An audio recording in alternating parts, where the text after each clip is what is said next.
terlempar.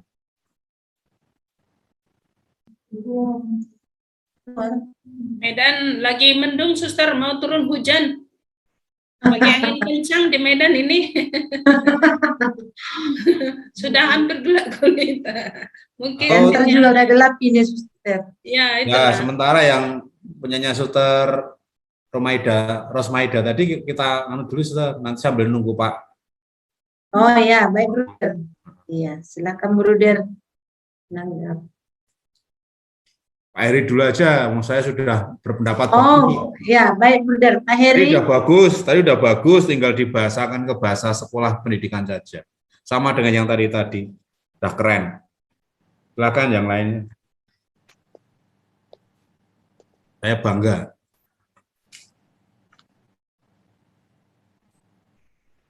Mas Hendri itu sudah melirak-lirik itu. Sudah pengen ngomong itu. Biarkan Mas Hendri dulu. Suster. Saya belajar tadi ya. Saya juga belajar. Ini unik sih sebenarnya, Pak. Pak D. Ya, ya. Kota Batak di mana tempatnya? Pekanbaru, Riau. Riau ya. Tadi saya itu membuka lagi tulisan-tulisan tentang hibriditas atau silang budaya. Nanti kalau suster Elisa. Suster siapa? Elisa, Mas Andi. Suster Lisa. Elisa. Rosmaida ya.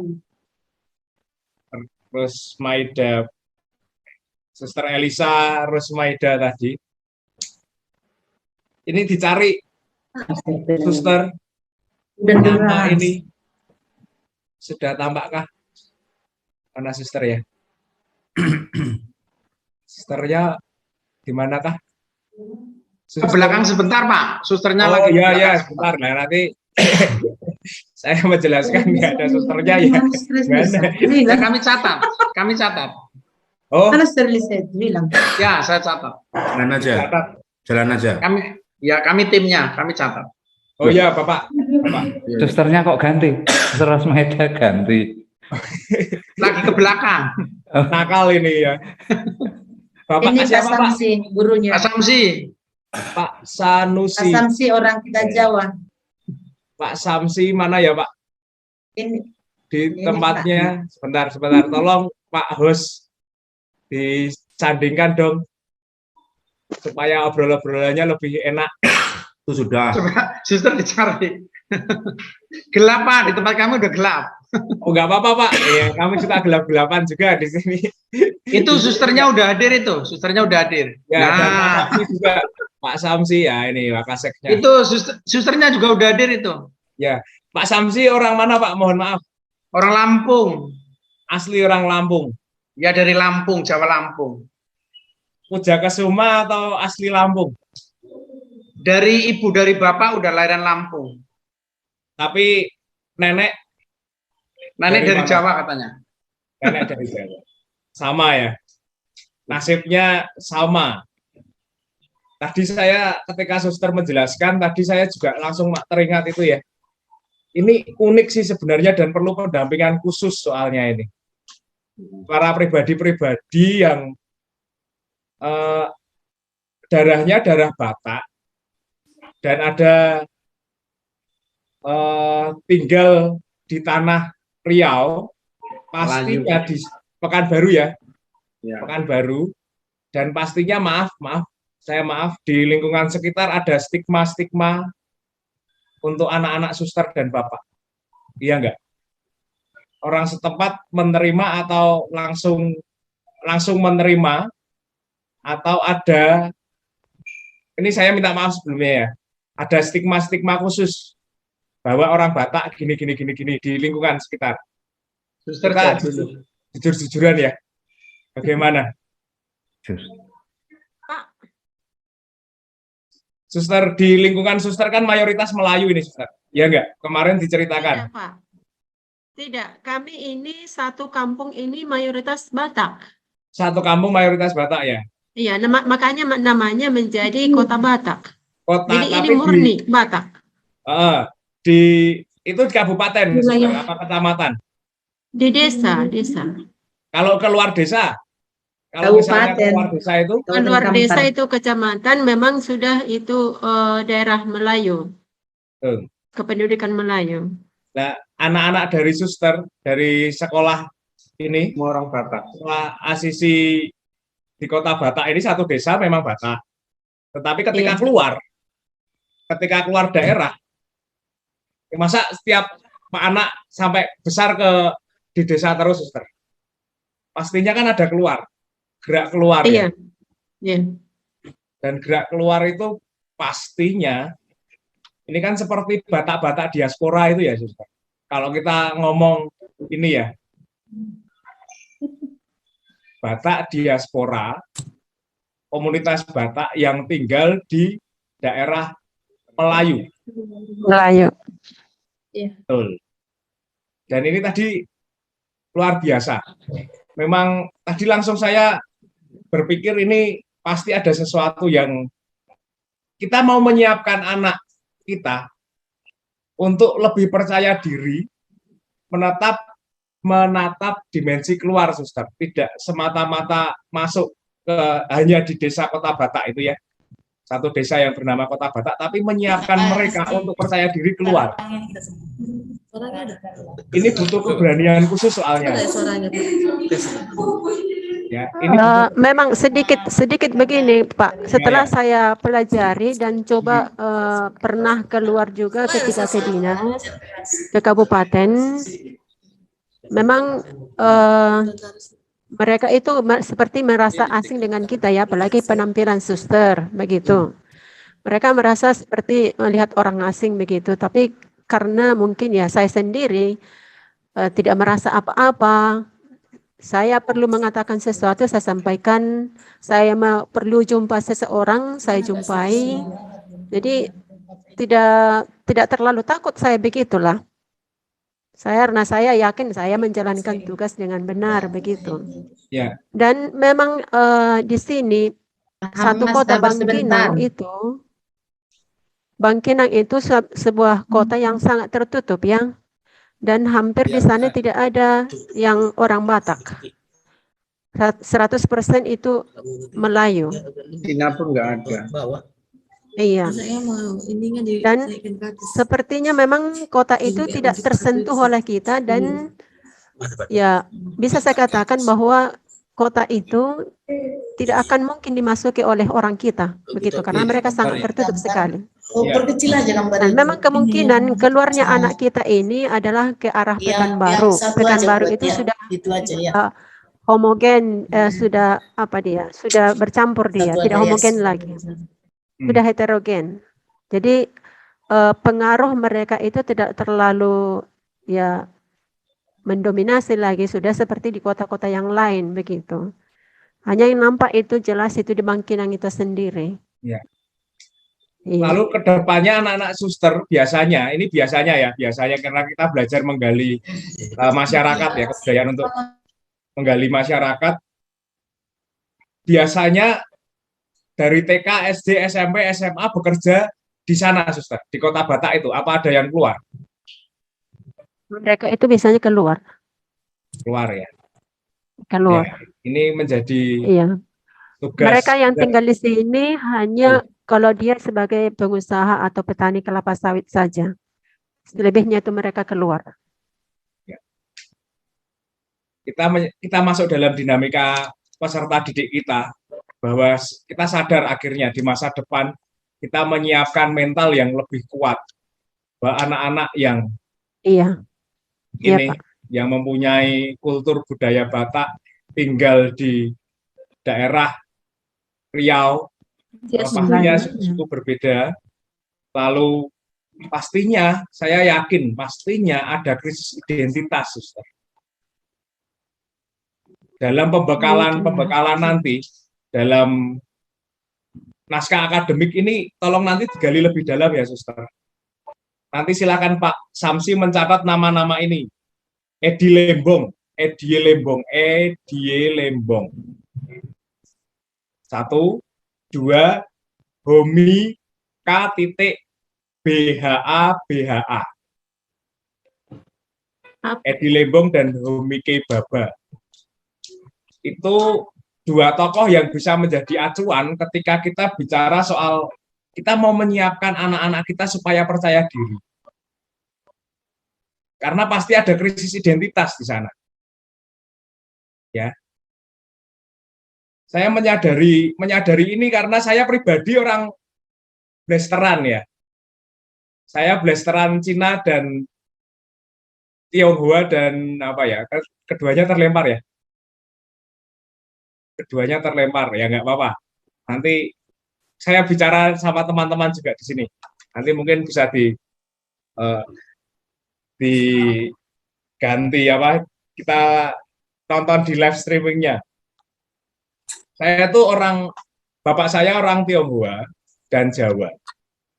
Ibu saya Jawa katanya. Ya. Saya juga mau minta bantuan ke depannya nanti. Ya, Katakan kami harus juga tetap mempelajari itu supaya kami juga bisa berbaur dengan mereka, memahami mereka siapa mereka, supaya jangan terisolasi terus kami begitu, mengambil jarak. Nah, itulah memang yang kami pikirkan bagaimana mengkombinasikan budaya yang dominan di daerah kami sendiri dengan budaya di sekitar kami, yang mana kami tidak bisa lepas dari lingkungan mereka begitu, Pak. Iya, Suster. Ya, sudah kami tangkap suster, masalah yang Suster hadapi di sekolah Suster. Iya, yang pertama soal kegelisahan identitas itu ya. Nanti Pak. Mungkin untuk di dalam tidak masalah, tetapi kita kan mau menyiapkan untuk seluruh umur hidup. Iya. Pendidikan itu kan menyiapkan untuk kehidupan. Nah, nanti bagaimana karakter profil lulusan yang Suster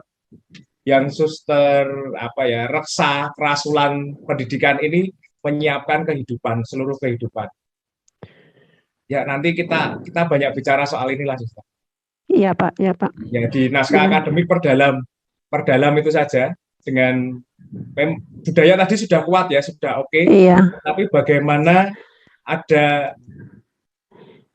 kalau bahasa trennya itu hybrid sih sebenarnya, tapi bahasa Indonesianya penyerbukan silang budaya. Itu buku baru tahun 2017 baru muncul teori ini di Indonesia tentang penyerbukan silang budaya. Nanti silakan Pak Samsi dan teman-teman mempelajari ini, Pak. Saya hanya mengutip sedikit di draft modul pendekatan budaya yang draft modul 4 itu hanya mengutip sedikit, tetapi keluasan maknanya itu perlu kita gali lagi lebih dalam. Supaya anak-anak yang gelisah soal identitas ini semakin terbuka. Tidak lagi bertahan dalam krisis. Mungkin ketika di dalam tidak merasakan ya. Iya, merasa aman. Ya, tetapi itu akan terjadi ketika keluar dari tanah itu. Kan kita juga seumur hidup tidak di sana terus. Iya. Tapi kan ada gerak keluar, maka gerak keluar itu perlu kita bangun. Supaya kita menyiapkan mereka agar tidak merasa asing. Gitu sih. Nanti tolong diperdalam lagi soal dua nama itu ya, Pak. Untuk naskah akademiknya, untuk pendalaman tentang budaya Batak dan lain-lain tadi sudah bagus. Tetapi ini ada catatan khusus soalnya ini diaspora ya. Diaspora maksudnya yang ada di tempat lain. Dan tadi Suster Rosmaida sudah mengatakan bahwa untuk mendekati di luar kota itu agak kesulitan. Gitu Bapak, nanti akan kami bantu soal pendekatan karakter apa yang perlu kita bangun dalam nanti ketika pembentukan kurikulum seperti apa. Begitu, terima kasih. Oke Pak, ya Pak, makasih Pak. Ya. Sama-sama. Terima kasih Pak. Apakah kita lanjut langsung ke Medan lagi? Dan bisa mereka Pak? Ya. Langsung, Suster. Ya, oke. Silakan Pak Hama. Ini yang terakhir. Terima kasih Suster. Kami coba urus slide-nya. Tadi sudah bagus.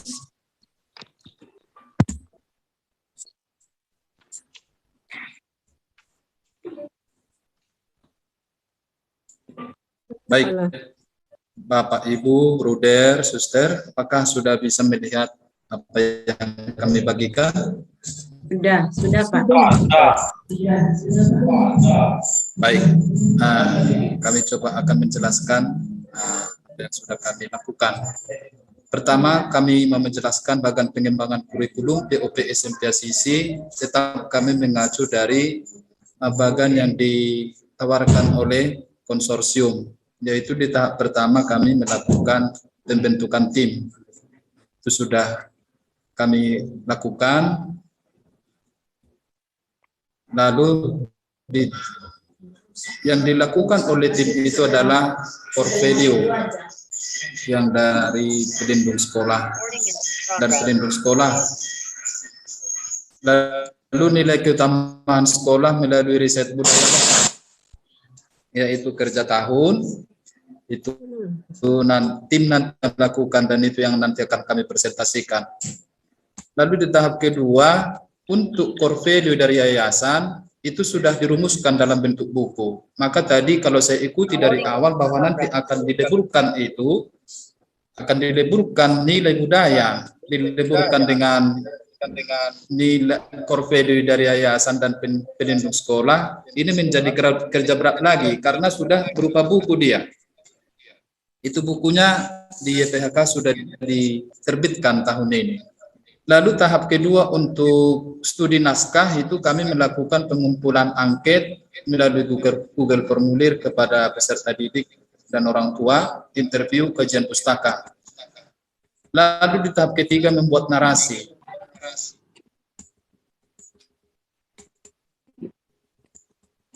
Nah, landasan penggalian budaya atau core value dari yayasan itu kami mengacu dari nilai-nilai spiritualitas FJJM itu tidak perlu kami bacakan karena sama itu dengan sekolah asisi lainnya. Kami langsung saja ke penggalian nilai budaya dari budaya lokal.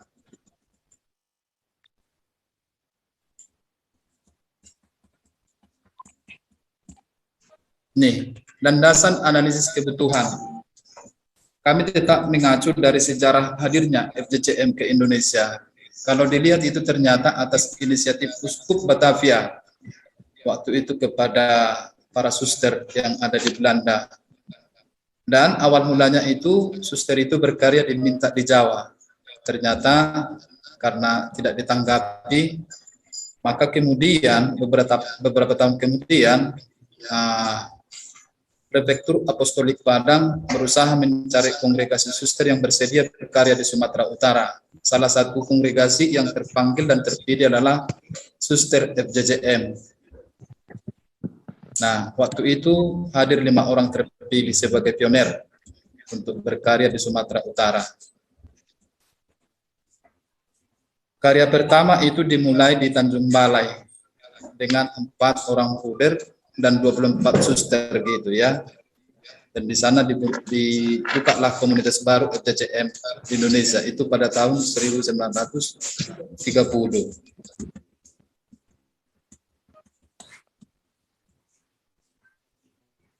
Karya awal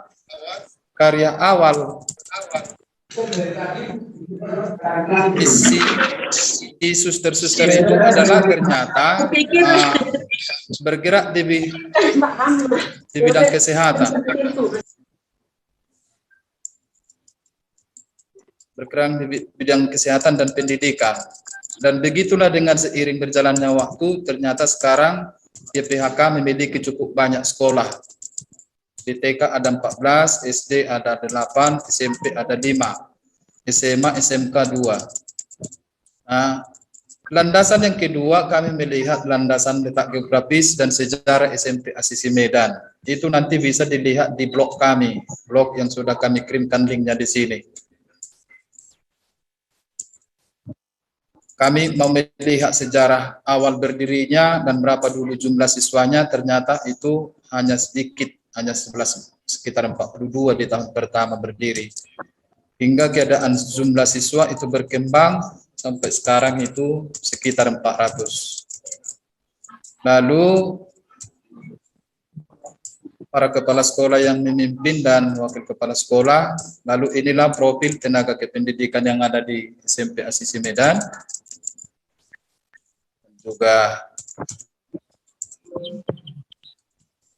nah, pendekatan kedua adalah melihat statistik peserta didik.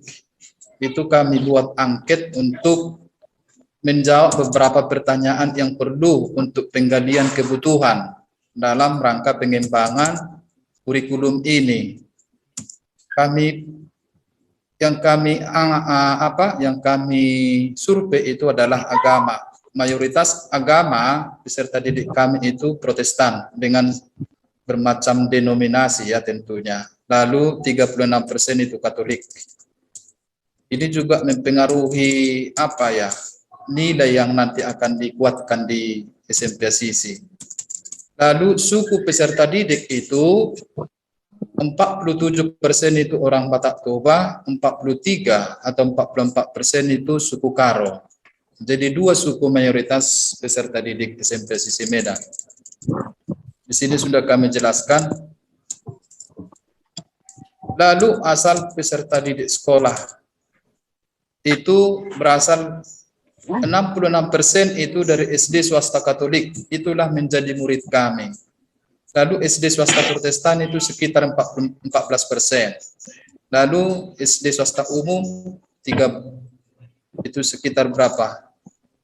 Sedikit. Lalu SD negeri 13%. Artinya di sini data ini menunjukkan bahwa yang menjadi murid kami itu adalah berasal dari SD swasta Katolik, karena kami kebetulan memang satu komplek dengan SD Asisi Medan.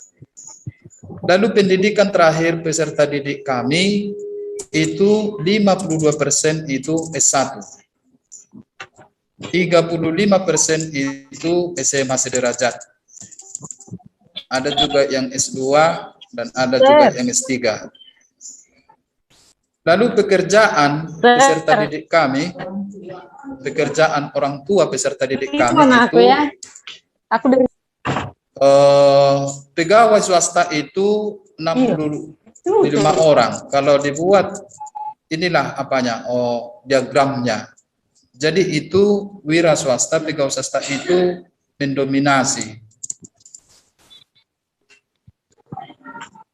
Lalu pekerjaan ibu mendominasi ibu rumah tangga. Lalu penghasilan peserta didik kami itu menengah. Bukan menengah, tetapi kalau dilihat dari data ini, penghasilan mayoritas peserta didik kami itu 42% itu 3 sampai 5 juta. 1 sampai 2 juta per bulan itu 27%, 6 sampai 10 juta itu 21%. Nah, ini penting bagi kami untuk dasar menggali nilai-nilai budaya lokal yang nanti akan diintegrasikan dengan pengembangan kurikulum berbasis Luber dan Merdeka Belajar. Nah, sementara ini tradisi yang kami kembangkan dan sudah kami teliti bersama tim itu adalah penggalian dan penemuan nilai budaya lokal berdasarkan suku mayoritas, yaitu suku Batak Karo. Di suku Batak Karo itu ada tradisi kerja tahun seperti yang sudah kami sampaikan pada coaching klinik ya. Dan itu sudah kami lihat sejarahnya bahwa itu rupanya dari sejak dulu sudah ada tradisi itu yang diwariskan sampai hari ini. Tetapi di bermacam daerah ada perubahan tahap pelaksanaan tradisi ini. Ada perubahan, ada yang harusnya ada 7 tahap itu, tetapi seiring dengan perubahan zaman berubah menjadi 2 tahap di beberapa desa di Tanah Karo. Lalu istilah-istilah yang muncul untuk kerja tahun ini berdasarkan literasi yang kami kumpulkan itu ada beberapa istilah. Itu dari dari skripsi yang disusun oleh sarjana Yanti Surayani ini, dan menurut Bapak Ginting itu istilah-istilah kerja tahun itu ada mahpah. Itu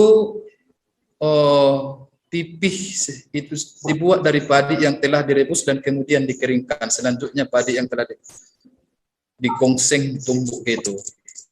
Lalu kedua, nimpa bunga bening. Ini istilah-istilah. Lalu meredam-meredem, ngerires gitu ya.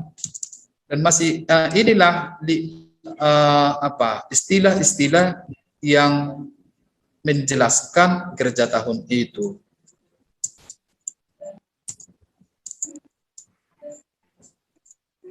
Lalu di sini coba kami tampilkan juga berdasarkan sumber-sumber yang kami kumpulkan, yaitu di link YouTube yang kami cari dari YouTube yang sudah beredar di media sosial, bahwa ternyata ada juga di YouTube itu sejarah munculnya kerja tahun. Dan di situ dijelaskan tahap-tahap pelaksanaan kerja tahun itu. Sebelum dilaksanakan kerja tahun itu ada semacam musyawarah yang disebut runggu ini. Runggu di jambu ya. Nah, ada pun tahap-tahapnya seperti ini. Dahulu itu ada 7 tahap. Cikorkor, Cikurung, Durung, Mantem, Matana, Nimpa, Rebu. Sekarang di beberapa desa Tanah Karo itu hanya 2, yaitu tahap keempat dan ke-5. Jadi sekarang hanya 2, Mantem dan Matana, karena itu ternyata menjadi puncak tradisi kerja tahun ini. Nah, sekarang kita lihat satu persatu nilai apa yang terkandung pada masing-masing tahapan itu. Pertama kita lihat itu korkor. Cikorkor dilaksanakan dengan kegiatan mencari korkor, yaitu sejenis serangga yang terdapat di dalam tanah. Pada hari itu juga semua penduduk desa pergi ke ladang untuk mencari korkor. Setelah korkor sudah banyak terkumpul, langsung dibawa pulang ke rumah masing-masing, dijadikan lauk pada hari itu. Lalu tahap kedua, Cikurung, dilakukan dengan kegiatan mencari kurung, yaitu sejenis hewan sawah yang ada di areal persawahan. Hewan ini juga dapat dicari di tanah basah. Kegiatan mencari kurung ini secara ramai-ramai dan jumlah kurung yang didapat tidak dibatasi. Setelah selesai mencari kurung, warga desa akan membawa pulang hasil kurung yang mereka tangkap dan menjadikannya lauk pauk pada hari itu juga. Alasan memilih kurung sebagai makanan utama yaitu untuk mengingatkan manusia tidak serakah, saling menjaga dan menopang. Jadi di sini juga di tahap kedua ini kita menemukan nilai atau keutamaan ekologi, ketidakserakahan gitu ya. Lalu di hari ketiga, Durung. Pada hari ketiga ini ditandai dengan kegiatan durung yang mencari nurung. Warga desa akan pergi ke kolam ikan yang ada di desa tersebut untuk menangkap ikan seperti ikan mas, ikan jair, ikan lele, dan keperas. Lokasi durung ini adalah di kolam khusus untuk seluruh warga desa Singa tersebut. Setelah selesai menangkap hasil yang mereka dapat, akan dibawa pulang ke rumah, dijadikan lauk pada hari itu. Di hari durung ini yang paling berperan adalah kaum wanita. Hal tersebut dilakukan agar semua warga bisa mendapatkan ikan secara merata dan tentunya sangat membantu bagi warga yang tidak memiliki biaya yang cukup dalam pelaksanaan acara tersebut. Nah, di sini nilai kerjasama kami temukan dari tahap yang ketiga ini. Lalu tahap keempat yaitu Mantem. Pada hari keempat ini ditandai dengan kegiatan penyembelihan hewan berkaki 4 seperti lembu, kerbau, dan babi untuk dijadikan lauk. Yang berperan dalam Mantem ini adalah kaum laki-laki. Tulang hulu kepala dari hewan tersebut diberikan kepada penghulu kampung sebagai bentuk penghormatan. Nah, ini struktur atau jabatan itu punya peran, maka diberikan bagian tertentu untuk penghulu di desa itu. Hari kelima itu, pada hari kelima itu puncak perayaan kerja tahun.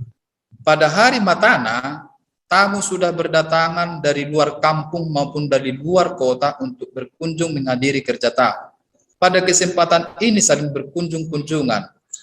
Pada tahap Cikorkor, Cikurung, dan Motong akan dihidangkan untuk tamu yang datang pada hari Matana. Ini juga akan dimeriahkan dengan gendang guro-guro aro dan artis karo, penyanyi karo yang menghibur dengan suara yang luar biasa.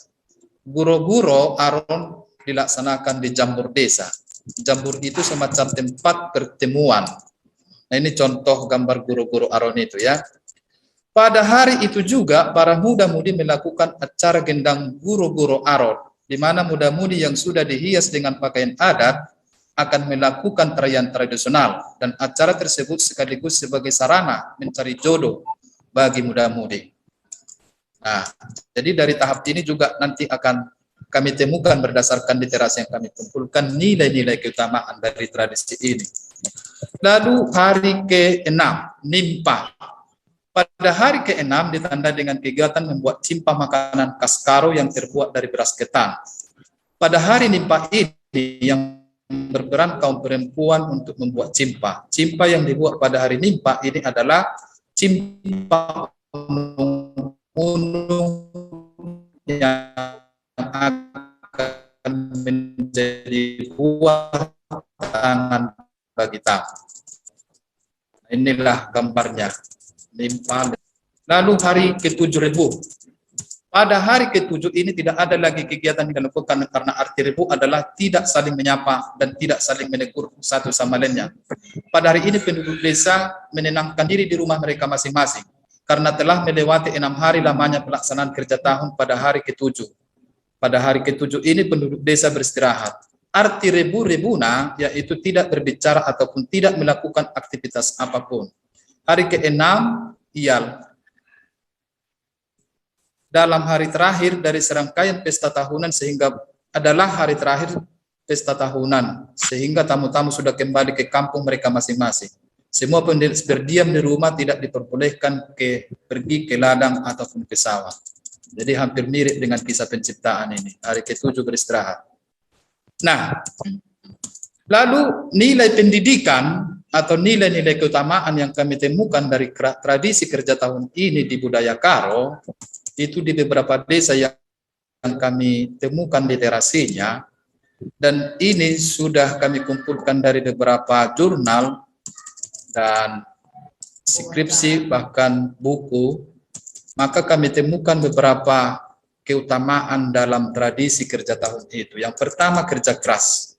Nanti bisa kita lihat di sini kerja keras itu dalam hal kegiatan apa dari tradisi. Hal ini terlihat berjalannya kegiatan guru-guru Aro dengan menampilkan tarian tradisional Karo yang luar biasa. Jadi, lalu display.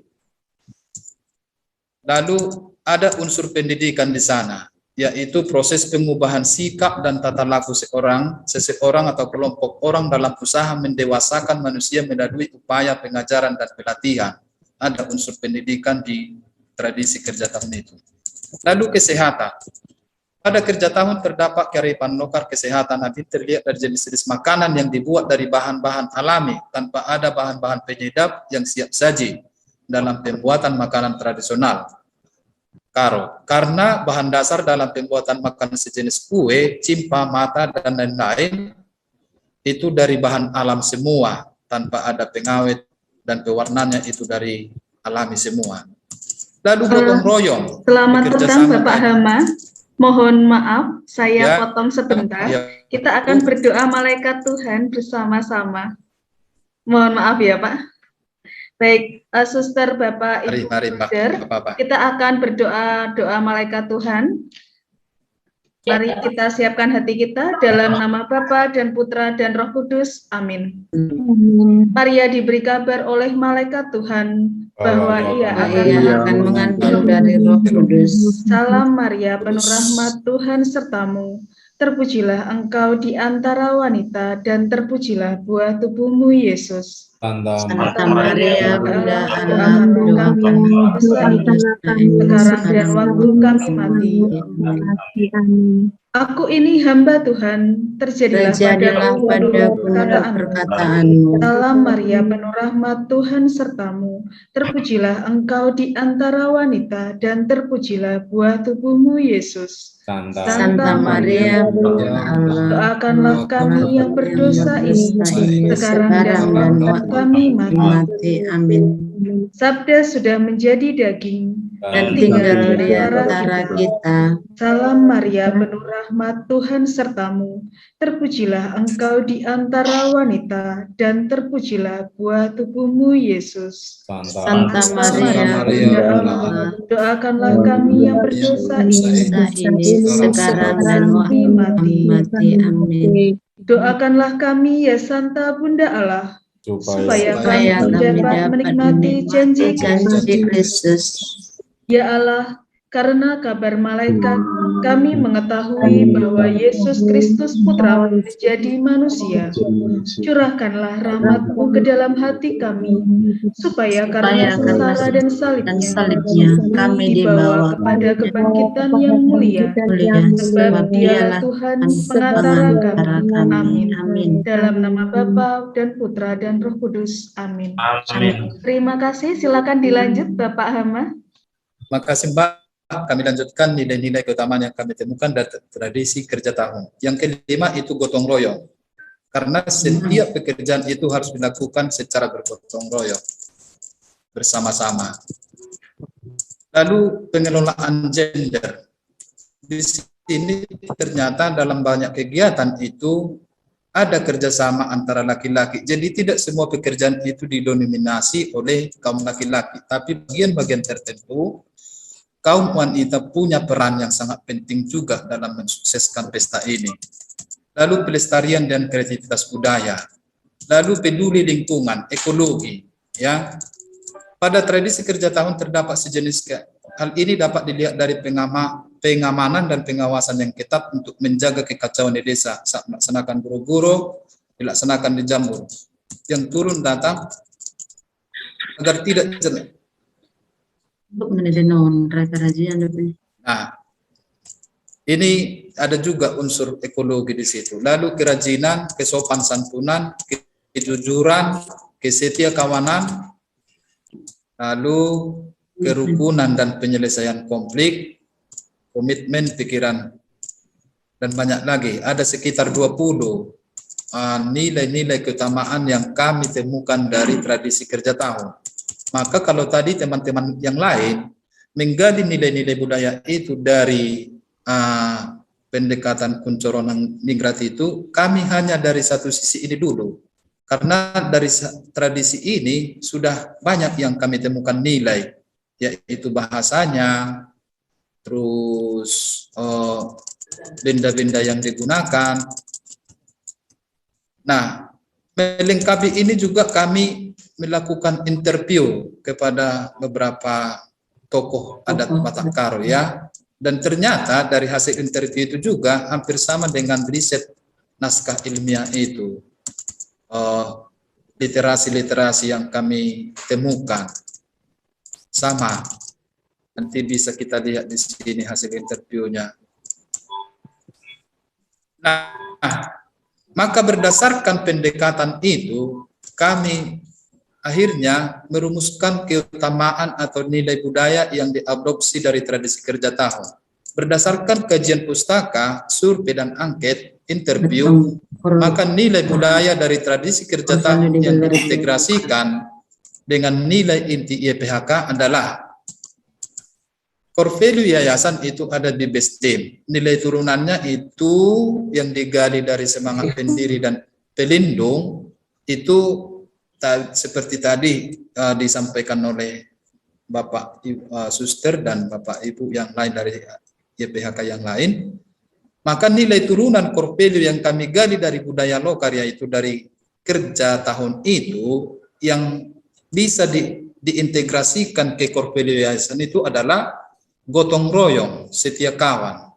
Ini menjadi pengembangan nilai inti yang dirumuskan oleh yayasan yang kami adopsi dari tradisi kerja tahun orang Karo. Lalu Korpelio yayasan yang kedua itu berkorban, lalu untuk nilai turunannya yang digali dari pendiri itu sudah sama itu. Hanya yang kami adopsi dari budaya lokal itu kerja keras. Setia itu kami ambil dari budaya lokal itu disiplin, rajin, jujur. Lalu terbuka, menghargai gender. Lalu hormat itu menghargai lingkungan. Jadi kalau tadi Pak Hendy mengatakan mencintai alam semesta, karena itu salah satu keutamaan inti dari Fransiskus. Maka menghargai lingkungan itu juga rupanya ada dalam tradisi kerja tahun yang kami gali. Nah, sampai di sini dulu untuk apanya? Untuk penemuan nilai budaya yang kami gali dari budaya lokal, yaitu terus terang kami hanya mendekati dari satu tradisi. Jadi kami tidak copok misalnya dari semacam peribahasa atau bahasa Batak, tetapi kami justru menggali dari satu tradisi yang mayoritas di tempat kami itu tradisi orang Karo. Nanti bagaimana pengembangan IKA-nya, kurikulumnya, itulah nanti mungkin perlu kami dapatkan masukan dari narasumber kami atau dari Bapak Ibu, suster yang bergabung di kuliah virtual kita kesempatan ini. Untuk seterusnya nanti langkah kami itu adalah pengembangan kurikulumnya, yang nanti tentu dibandingkan dengan kurikulum seragam dan kurikulum yang dikembangkan berdasarkan penggalian Korpelio lokal itu ya, nilai-nilai kearifan lokal itu.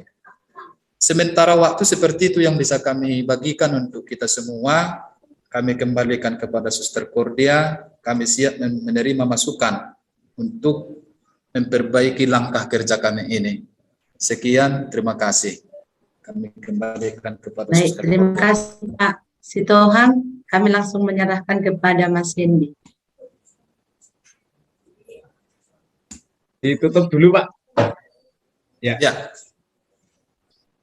Luar biasa, Pak. Saya tidak bisa berkata banyak ini. Keren, luar biasa. Perdalam dengan satu kebudayaan itu seperti di Jawa itu ada terus nyadran gitu ya, misalnya nyadran atau besik sendang gitu ya.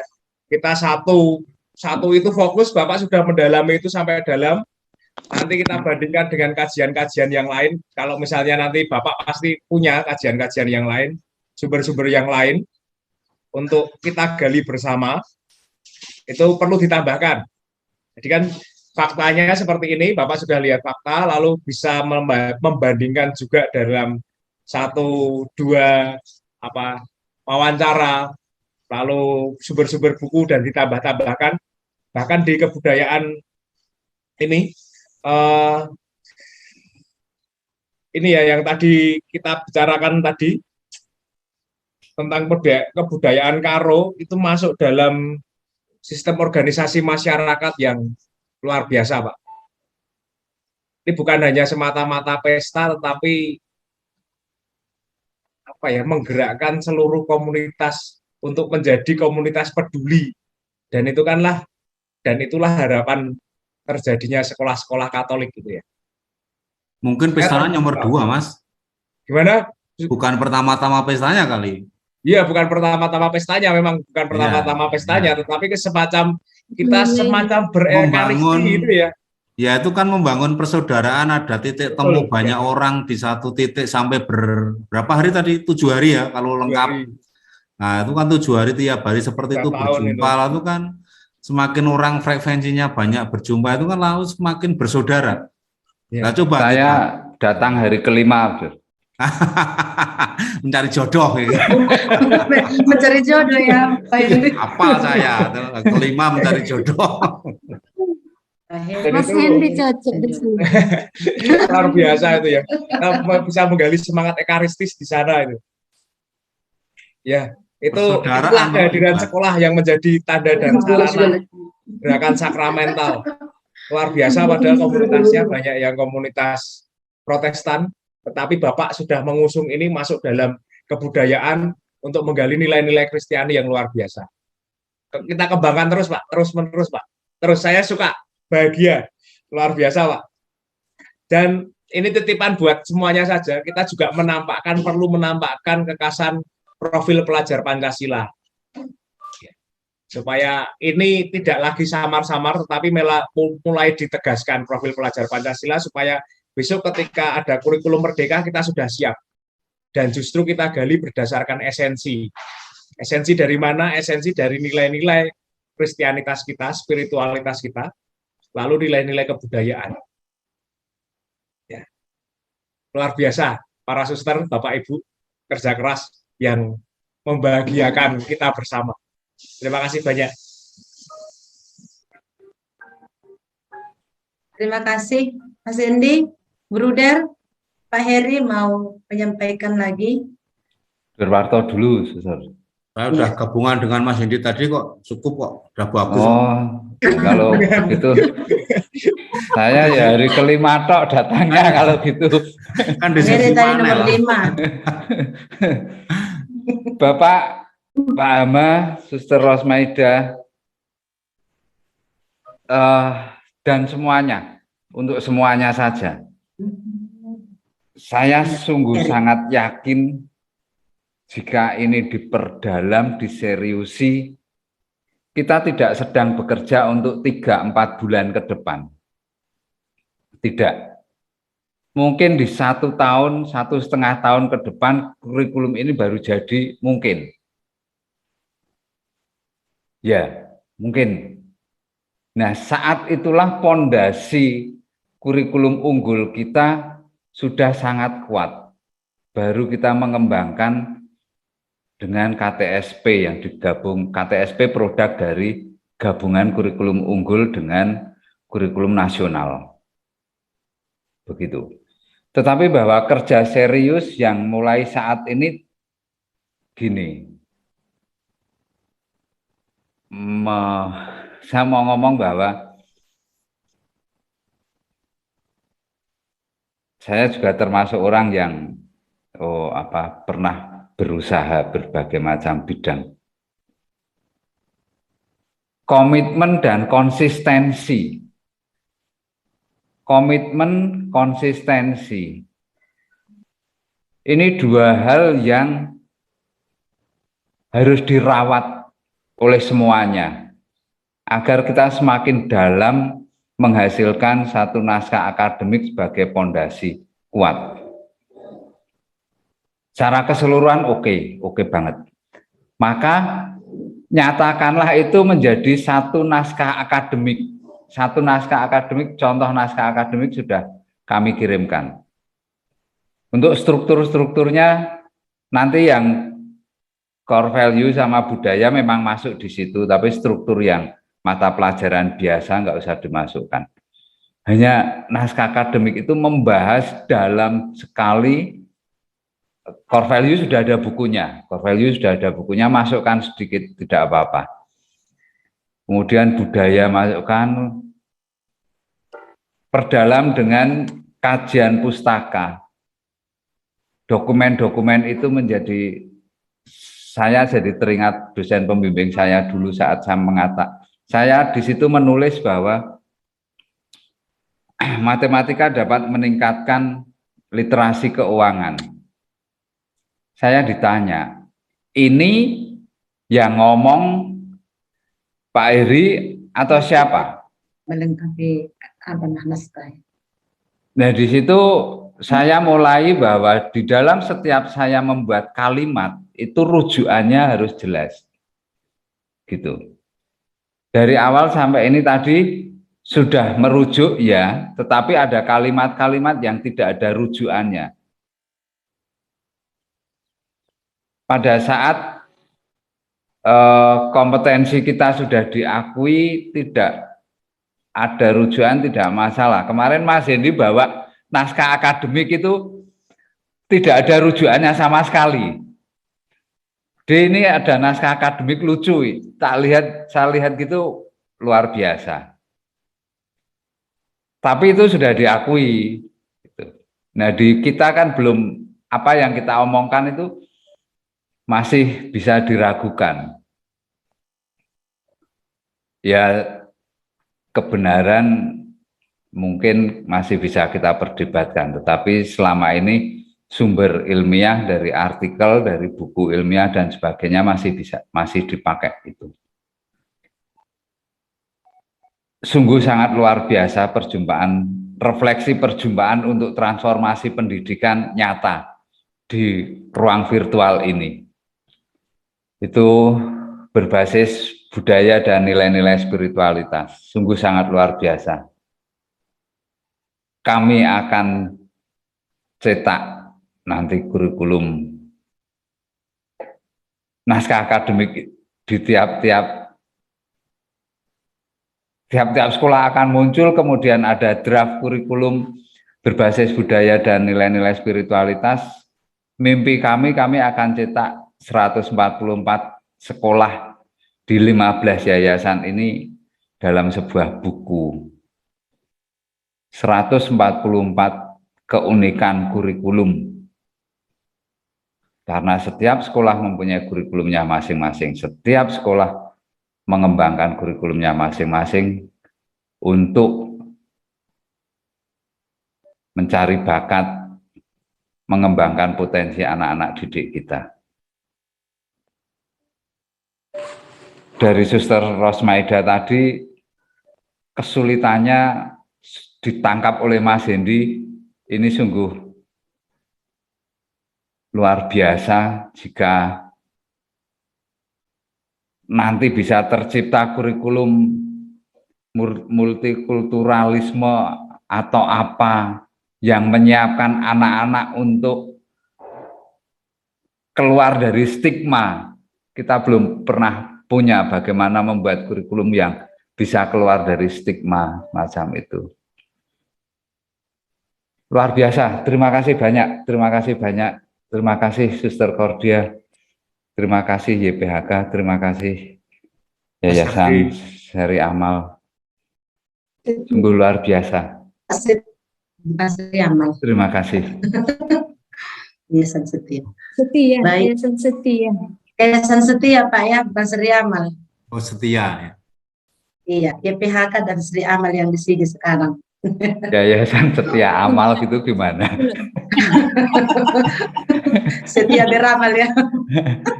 Kalau nama saya Setia Adi, hampir mirip lah. Tipe-tipe orang-orang yang setia kan seperti ini, Suster. Iya. Ya. Mari, Suster, saya kembalikan pada Suster. Terima kasih, tak terasa ternyata sudah menjelang ya jam 19.30, 18.30. Nah, asiknya kita berdiskusi dan banyak hal yang sudah kita terima dari narasumber kita. Maka mungkin sebelum kita tutup, Bruder, Pak Heri, Mas Hendi, karena ada di sini ketua yayasan kita, mungkin perlu diberi waktu entah 2 menit atau 3 menit menyampaikan jangan apa yang 10 menit Tidak boleh. apa-apa. berapa menit Masa ketua yayasan 2 menit? Oh. Ya, Pak, Suster Fredrika Ketua dan kami sedang rapat ini Bruder di Provinsi Lampung, dia bersama kita sekarang.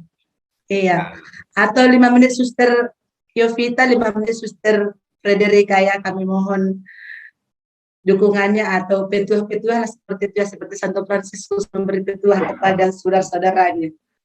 Maka kita mulai dari Suster Yovita sebagai ketua yayasan kami. Setia. Terima kasih Suster Cordia yang memberikan waktu. Saya masih diingat pada sore hari ini. Selamat sore, Bruder. Selamat sore. Pak Heri dan Pak Hendi yang terkasih dan yang luar biasa. Selamat sore, Suster. Selamat sore para suster, Bapak, Ibu, guru dan kepala sekolah. Saya pun tidak bisa berkata-kata lagi karena kalau para narasumber pun nggak bisa lagi mengatakan sesuatu, apalah kami ini ya, Suster Fredrika ya. Tapi saya mau berpantun untuk menyimpulkan seluruh pertemuan hari ini. Ya, pantun saya ada 4. Nanti kalau ada disebut nama, mohon izin ya. Yang pertama, kalau saudara lapar, makanlah nasi soto. Karena aku tahu itu menu yang paling sehat. Sungguh keren POP Konsorsium Ismoyo, didampingi narasumber yang luar biasa dan hebat. Tepuk tangan dong. Nasi. Ini bagian dari mangelek boru nih kelihatannya. Iya, betul. Mangelek hula-hula. Narasumber itu hula-hula. Biasa saya mangelek boru. Mengucapkan terima kasih itu hula-hula. Jadi di sini Bruder Warto, Mas Heri dan Mas Hendi itu hula-hula. Jadi harus disomba ya. Hormat. Saya hula hoop aja, Suster. Yang kedua, kalau Bruder Warto, Mas Heri dan Mas Hendi datang ke Medan, aku akan jemput di Bandara Kuala Namu. Sungguh luar biasa Bruder Warto, Mas Hendi dan Mas Heri. Cakep. Kaya kasih, iman, harapan, dan ilmu pendidikan. Ya. Satu lagi. Oh. Sore hari begini asiknya minum kopi. Wah, asik, Suster. Sambil duduk santai di atas kursi. Kopiku habis. Terima kasih untuk Bruder Warto, Mas Heri, dan Mas Hendi. Semoga Tuhan selalu memberkati. Suster, salah itu tadi. Yang akhirannya I itu Heri sama Hendi. Ya. Terima kasih. Itu akhirannya nggak usah diikutkan, Suster. Ini terakhir, terima kasih Suster Yovita yang cantik sekali. Gitu. Masa orang baik dilarang? Ya, ojo ngono to ya, Mas. Yang terakhir untuk para suster dan bapak. Naik pesawat ke Yogyakarta, tiba di Jogja, jangan lupa makan gudeg. Pengorbananmu sungguh luar biasa. Kuucapkan terima kasih kepada semua guru-guruku. Asik. Mantap. Keren. Terima kasih kepada Bruder, Mas Hendi, dan Mas Heri, juga Suster Cordia. Terima kasih kepada para suster dan kepala sekolah. Kalau tadi dari Pak Heri mengatakan kita harus komit dan konsisten untuk menyelesaikan pekerjaan kita ini harus perlu dipelihara, maka saya akan menambahi dukungan dan doa itu wajib hukumnya dari pengurus yayasan untuk menyelesaikan POP. Saya tambahi ya, Mas Heri, dukungan dan doa akan wajib hukumnya dari kami pengurus yayasan. Terima kasih. Salam SFD. Terima kasih. Terima kasih Suster Tunggu Yovita. ya di Medan ya. Siap, Suster. Ya, Ada ruang rindu di Tanah Batak, Suster. Baik. Ada waktu untuk Suster Frederika. Silakan Suster. Baik. Selamat sore untuk kita semua. Selamat sore. Selamat sore. Malam, udah malam ini. Udah malam ya. Di sini masih nampak matahari sekalipun udah kabur ya. Di atas ya. Apa yang dikatakan Suster Jovita, saudariku, satu angkatan. Oh, ya. Satu angkatan naik bis apa, Suster? Satu angkatan biara. Oh. Satu kelas. Ya, satu kelas. Hanya dia di SCB, saya di FJCM. Oh. Dan ada kenangan dulu main bola di Bina Samadi di apa ya? Oke. Terima kasih banyak, Bruder, Pak Heri, Pak Hendi, narasumber kami yang setia, yang sungguh memberi diri dan membagi yang ada. Maka kami kedua yayasan ini dan guru-guru kami suster-suster kami memperoleh ilmu yang luar biasa. Dengan tadi pemaparan presentasi, tentu mereka tidak akan bisa jika tidak pendampingan trio, Bruder, Bapak Heri dengan Pak Hendy. Maka hanya kami ucapkan banyak terima kasih. Ya, semoga Tuhan membalas kebaikan, diberkati Tuhan, sehat-sehat senantiasa. Agar nanti PO-PO kita ini sukses ke depan. Nah, dan sehat kita semuanya supaya bisa melakukan kegiatan ini untuk selanjutnya. Mimpi kita masih panjang untuk direalisasikan. Dengan demikian, sekali lagi kami mengucapkan terima kasih ya setinggi-tingginya. Maka dikatakan, nah, burung cendrawasih terbang setinggi-tingginya. Hanya ucapan terima kasih setinggi-tingginya kami ucapkan kepada trio narasumber kami. Jadi berikutnya kepala sekolah, para suster kami dan para pendidik yang kami banggakan, yang kami cintai.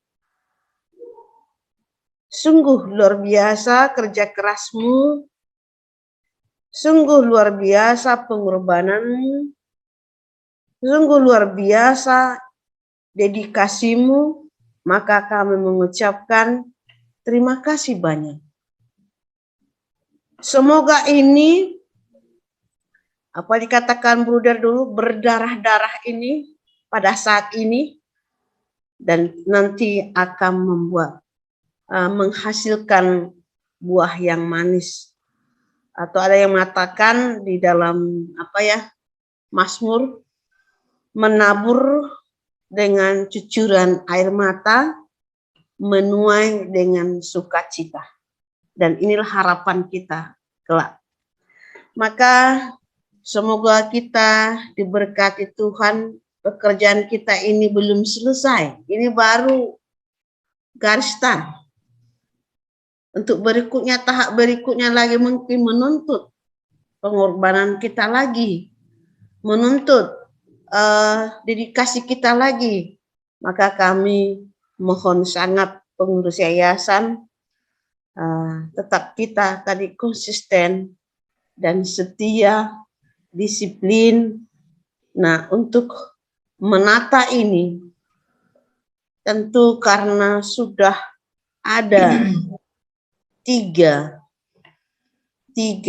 bagaikan tungku hadir di tengah-tengah kita, narasumber yang hebat,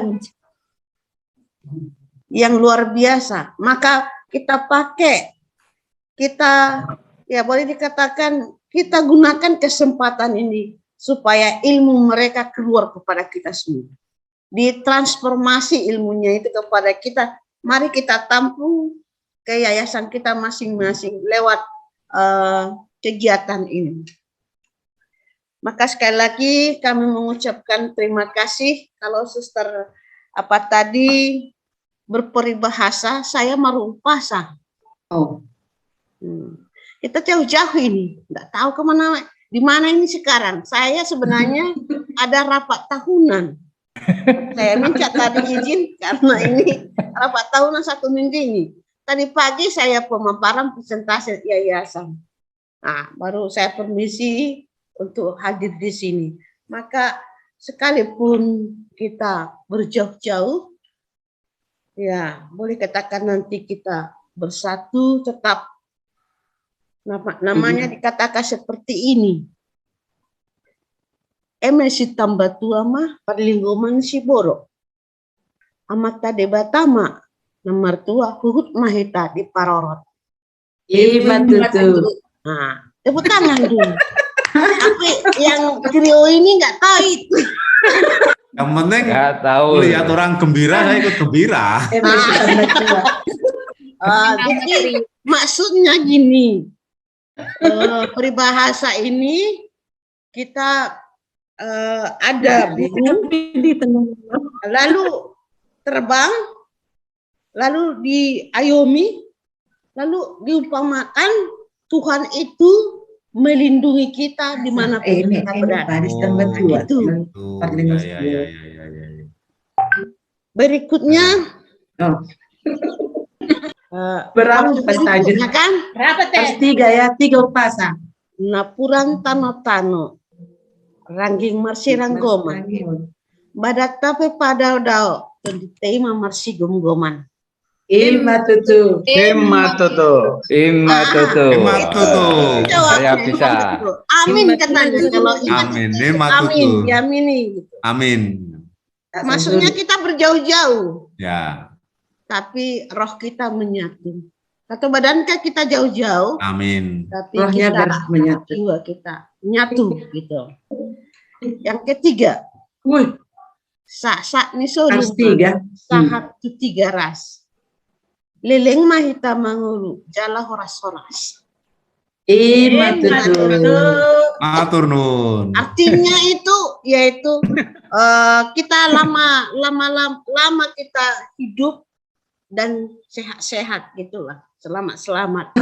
Maka sekali lagi kami Panjang umur. banyak panjang umur dan sehat.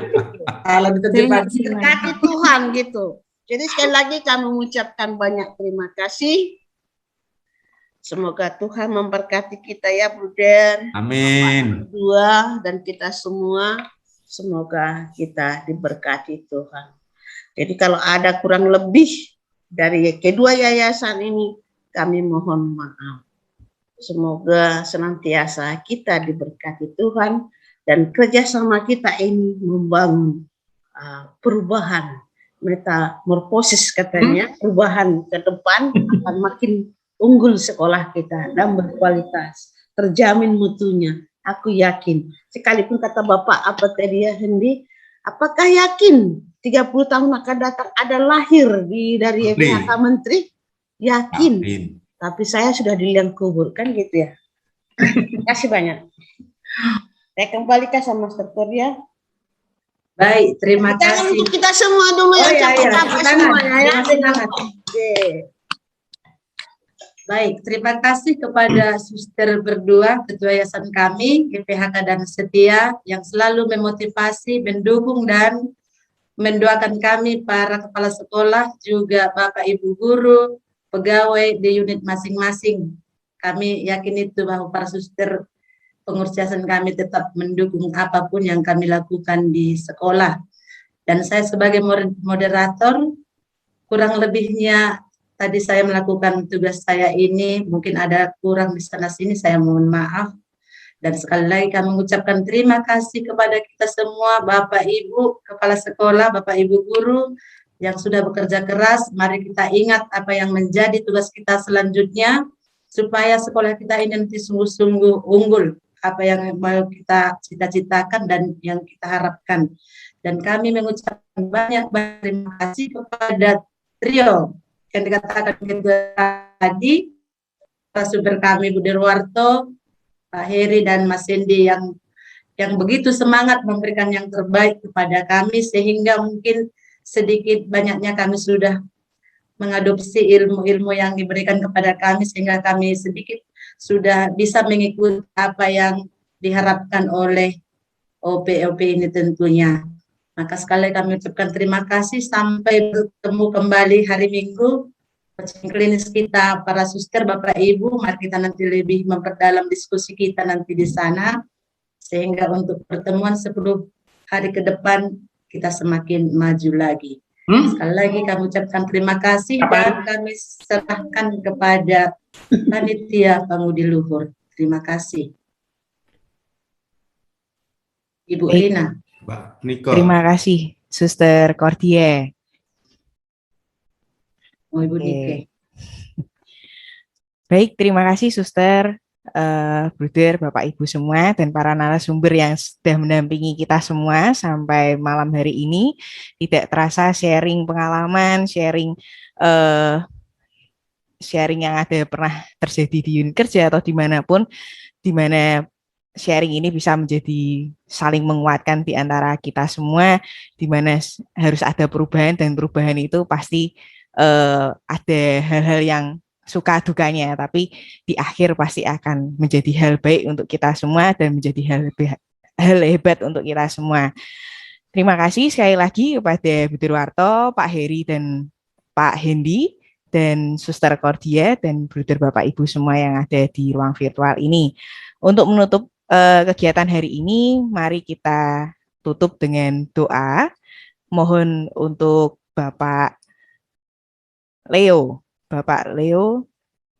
Suna, silahkan untuk memimpin kita dalam doa.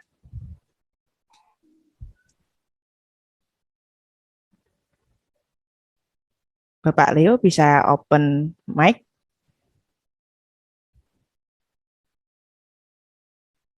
Dengan saya, terima kasih sebelumnya atas pertemuan kita hari ini, khusus untuk Pak Hendy, Pak Heri, dan Bruder, begitu juga dengan Yayasan Setia dan Yayasan YPHK, dan para suster dan Bapak Ibu guru. Jadi untuk menutup pertemuan yang luar biasa untuk hari ini, mari kita berdoa dalam nama Bapa dan Putra dan Roh Kudus. Amin. Amin. Puji dan syukur kami haturkan kepadamu, ya Allah Bapa yang Maha Baik, atas berkat dan kurnia-Mu. Kami sudah menyelesaikan pertemuan untuk hari ini, yang kami bahas untuk POP ini. Semoga apa yang kami rencanakan hari ini dan ke depannya sesuai dengan rencana-Mu. Semoga kami bisa bekerja sama semuanya dalam membangun dan mendidik menjadi pendidik yang baik. Ya Bapa, sebentar lagi kami akan pulang ke tempat kami masing-masing. Berkatilah kami di perjalanan hingga kami bertemu dengan keluarga kami. Inilah doa kami melalui anak-Mu Yesus Kristus, kami berdoa. Amin. Dalam nama Bapa, Putra, dan Roh Kudus. Amin. Terima kasih. Terima kasih, Bapak Leo. Iya, terima kasih. Terima kasih banget. Nyanyi dong. Semuanya. Terima kasih. Selamat sore. Request apa? Terima kasih, Bruder. Ini mana? Jangan Iya. salah menilai.